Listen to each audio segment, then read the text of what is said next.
In today's episode of the Pathmonk Presents podcast, I got a very interesting guest here with me today. I'm with Dan Roach, who's hailing over from the folks over at OnSecurity, and they basically protect you and your customers from hackers. And now we want to really deep dive into what it's all about and how Dan is thinking about growth for the company. So welcome to the show. Thank you very much for having me, Lucas. Of course, yeah. So maybe let people know a little bit more about OnSecurity. What is it all about in your own words? So OnSecurity is a offensive cybersecurity vendor. We focus on penetration testing, vulnerability scanning, threat intelligence, and security awareness, mainly for people who are going through compliance like SOC 2 and ISO 27001. What we found is that there's 4 different platforms for 4 different things, and our mission is to unite them so people can consolidate their tech stack for security. Very cool. Now, tell us maybe a little about the typical customer. Like, who would benefit most from a solution like yours? So we normally find we work best with agile tech companies, mainly startups and scale-ups with a large IT estate. Mainly they've got a few different web apps, maybe a few different mobile apps, and they have to be secure for either their clients' needs, so the clients have requested that they get a pen test done, or that they're being scanned regularly, or potentially for compliance needs like SOC 2 or ISO 27001. Very cool. Now, is there sort of like a certain hero within the organization who basically pushes you guys forward? I mean, of course, it probably sits somewhere in the IT, but like, maybe tell us a bit more. Like, who is that driving force or the champion that drives you guys internally forward? It's really interesting. It differs depending on the size of the organization. With the startup, it's normally CTO, as they're pushing to make sure that their stack is secure. When it comes to larger organizations, it might come down to heads of development or heads of IT, and then it goes all the way back up to the CTO. Because of the way that our platform's built, in larger organizations, the CTO might not be using it as much. So it comes down to the people who are looking for an easy pen test experience and an easy way to manage their IT estate from a security perspective. Mm-hmm. Very good. Now, when they get to know you guys, like, how would you describe their journey? What's the channels that they're going through in order to get to know you guys? We chatted a little bit on the product-led approach that you're sort of, combining very quite interestingly for your organization. Maybe tell us a bit about that. Yeah, so initially OnSecurity was focused very heavily on inbound, especially in 2020, when we had a pandemic. Most people exited the ads market for PPC in Google, which led to a massive decrease in ad spend. So it was way less competitive, so we could spend a lot more. We optimized our website to be high converting and a very clear call to action, which allowed people to get pen test quotes in under 60 seconds. It sounds very basic, but no one else was doing it, which allowed us to have, I think it's like an 11% conversion rate from Google ads from landing. And then I think 25% of people who actually started the quota would end up getting a quote with us. That was initially our strategy, and over time, as money came back into the market, that became less fruitful as ads became more competitive. So we pivoted towards sort of product-led growth, quite simply, but we've put a little bit of spin on it. So a lot of customers of ours also need vulnerability scanning as well as pen testing, as is one of the requirements for compliance reasons. So we built a vulnerability scanner into our platform. Then what we found is that people who need vulnerability scanning also need pen testing. So it was actually more effective for us to target people for vulnerability scanning and then move over to a high ticket service item than it is to directly advertise to people who want a pen test, for example, by a very, very large margin. So we've now positioned our product in such a way that it's very easy and very cost effective to get vulnerability scanning done, to get threat intelligence done. And then at some point, you're going to need a pen test. And once you're in the platform, that's the high ticket service item. Gotcha. Interesting. So, maybe tell us a bit more about how you guys explored this or discovered this. So maybe that, people can start to drive maybe, let's say, parallels to their own processes, because it seems like a very interesting part to leverage the product like growth to then lead into a service. Maybe share a bit about that, if it's as far as possible, of course, obviously.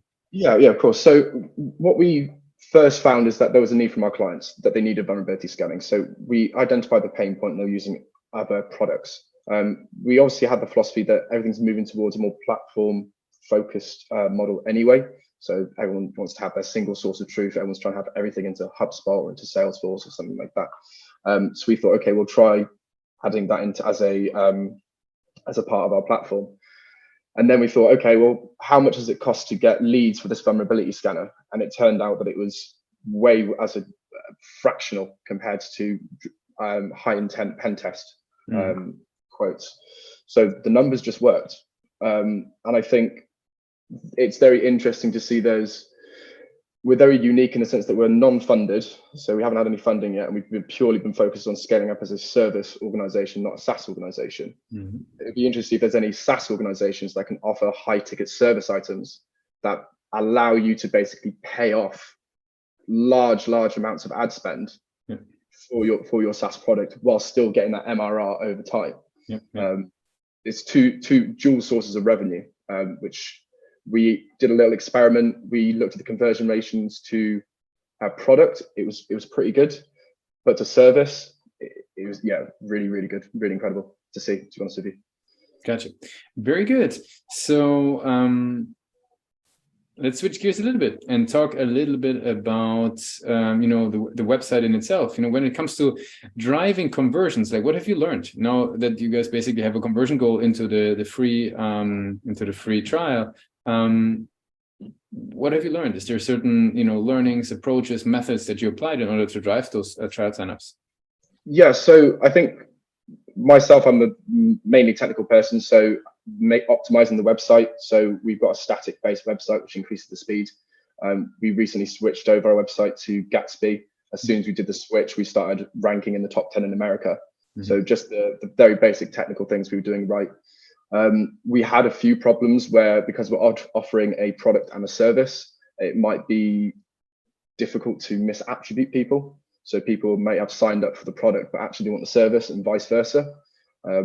So it's making sure you have once you've done the onboarding, so once you've actually had that conversion, you actually allow them to sort of choose their own adventure, if you will, so that you're handling them correctly in terms of their journey using the product.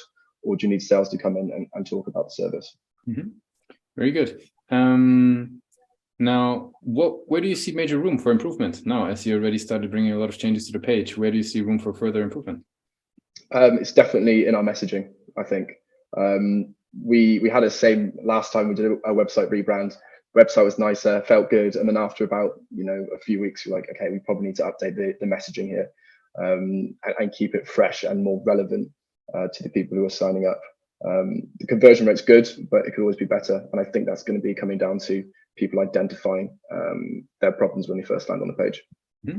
Very cool. Now let's switch gears a little bit and talk about sort of your daily business. Like, what is type of like projects, things that you're involved in on a daily basis?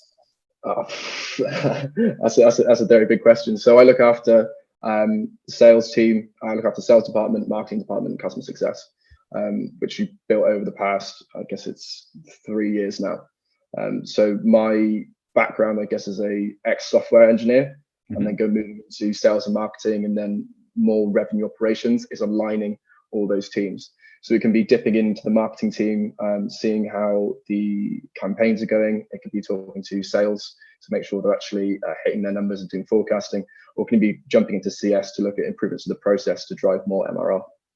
Very cool. It's quite interesting moving from development into those customer focused roles. Do you miss the development?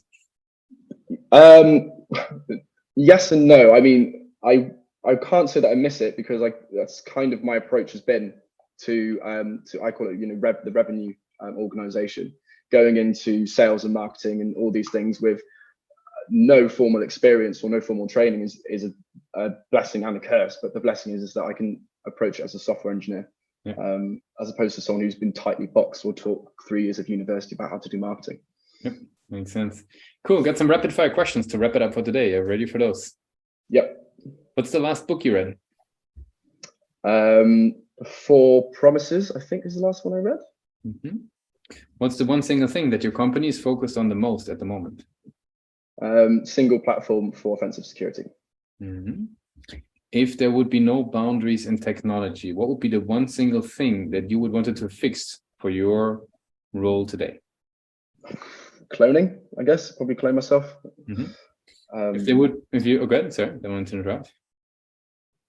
Sorry, say again? Next question, basically, if you could snap your finger and get one of the tasks that you've done on a you'd have to do on a repetitive basis done for you, handed off from you, what's the one task that you happily give away?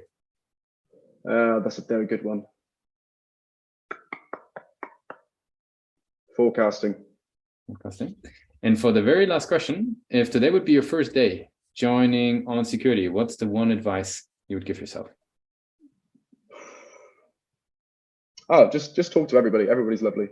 That's just that be my advice. Just talk to everybody. Like, everybody's lovely. And we'll be fine. Very cool, Dave. Then I really appreciate you joining us today for the show to share with us much more on OnSecurity. Really appreciated the insights, the story, and of course what you guys are all about. I want to give you the very last word. If somebody would be forgetting all that we discussed today, what's the one thing people should remember about OnSecurity? It's the quickest and easiest way to get your cybersecurity handled. Thanks a lot for being a guest on Pathmonk Presents. Thank you very much for having me, Lucas.